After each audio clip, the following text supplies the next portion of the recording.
de l'un de ses rêves aventuriers, le détective Paul X est sollicité par la direction d'un théâtre pour retrouver deux personnages qui ont disparu mystérieusement. Paul X va mener son enquête en interrogeant tout le personnel du théâtre, en passant du régisseur à l'auteur, du metteur en scène au comédien. Il découvre à cette occasion le monde du théâtre et sa magie. Chacune ou chacun des protagonistes a pu faire disparaître les personnages. Mais pour quelle raison? C'est ce que Paul X est chargé de découvrir.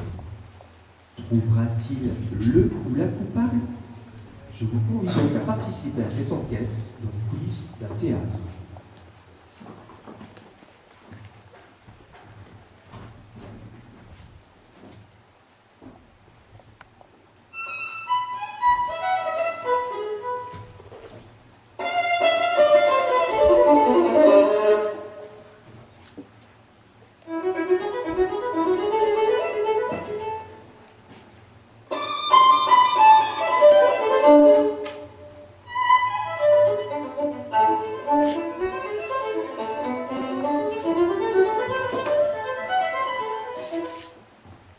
Oh, zut alors! Je n'arriverai jamais à jouer du violon comme Sherlock Holmes, mon modèle de détective.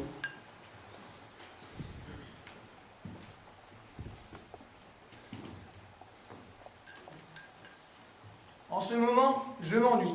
Je n'ai pas d'affaires en vue. Pas la moindre demande de recherche d'assassin ni de voleur. Je me demande comment je vais pouvoir finir le mois et payer la location de mon agence de détective. Ah, excusez-moi, je ne me suis pas présenté. Paul X, détective privé.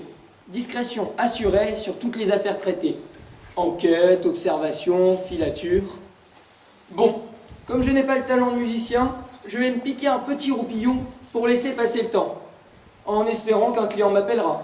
Il faut dire que quand je dors, je fais des rêves extraordinaires où je deviens le héros d'aventures incroyables. Mais je vous raconterai ça une autre fois. Allez, un peu de repos me fera du bien.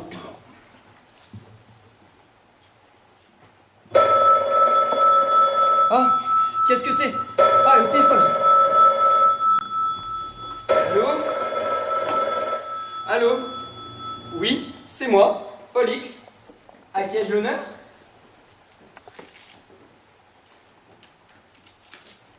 Vous êtes directrice de théâtre et...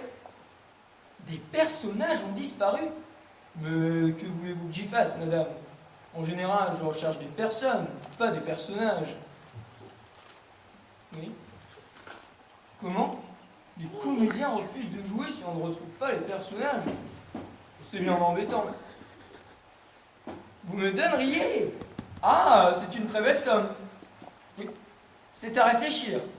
Bon, c'est tout réfléchi. J'arrive. Donnez-moi l'adresse de votre théâtre.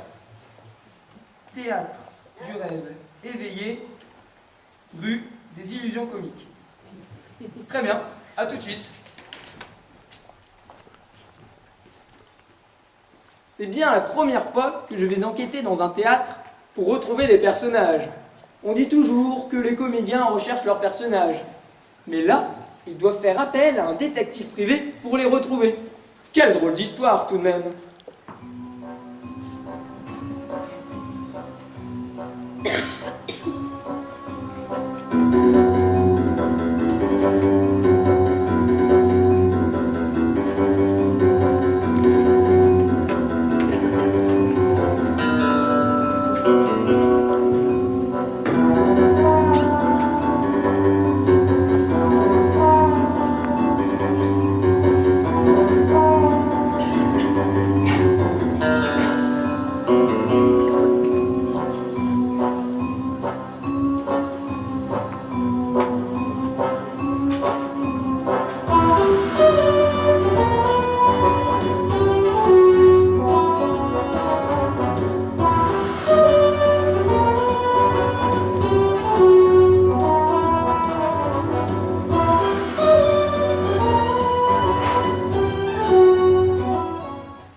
Je suis arrivé par là.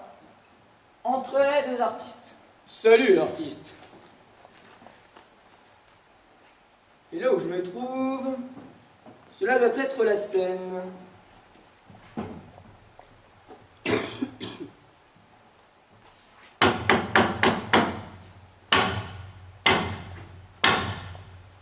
Ça m'a l'air solide.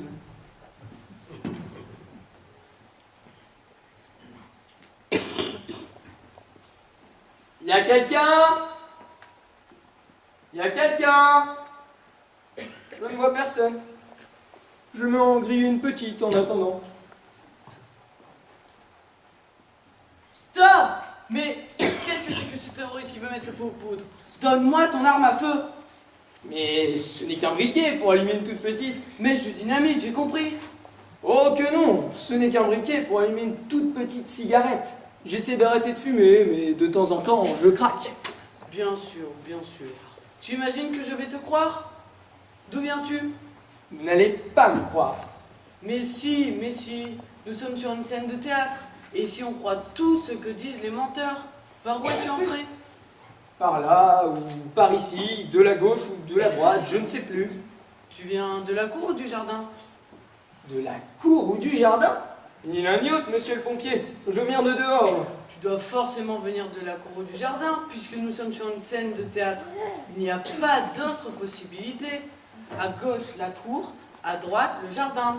À gauche la cour, à droite le jardin. Mais non, c'est le contraire, tourne-toi. À gauche, la cour, à droite, le jardin. Je vous assure, monsieur le pompier, que je n'ai vu ni cour ni jardin.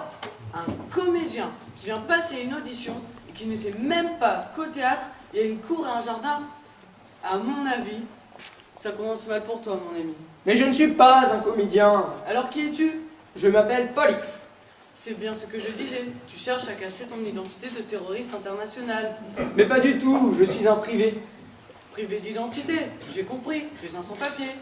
Non, non, non. Je suis détective privé. Pour plus de discrétion, je me nomme Pollux. Montre-moi tes poches.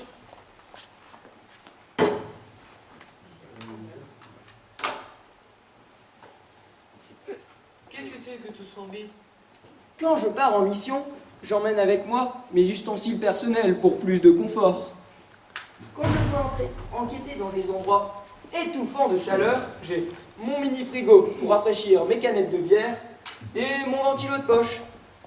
Si je dois enquêter dans des endroits plutôt frisqués, j'emporte avec moi ce thermos avec du grog bien chaud et mes gants chauffants.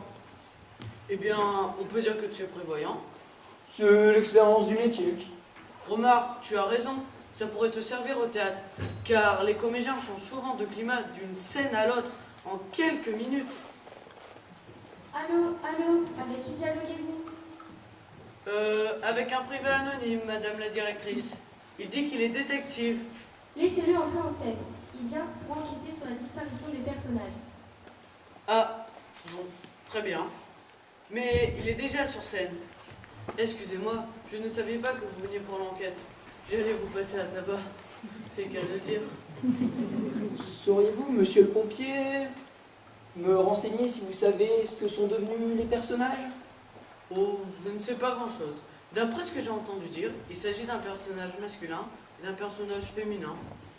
Pourriez-vous me donner leur signalement? Oh, vous savez, un personnage, ça dépend du comédien qui l'interprète. Et ils étaient en pleine répétition lorsqu'ils ont disparu. À mon avis, les comédiens ne devaient pas bien maîtriser leurs personnages pour les laisser échapper ainsi. Mais, tenez, voici monsieur et madame les docteurs qui pourront vous renseigner, car ils connaissent bien la composition et la décomposition d'un personnage. Ah, ce sont des médecins légistes. Oui, si on veut.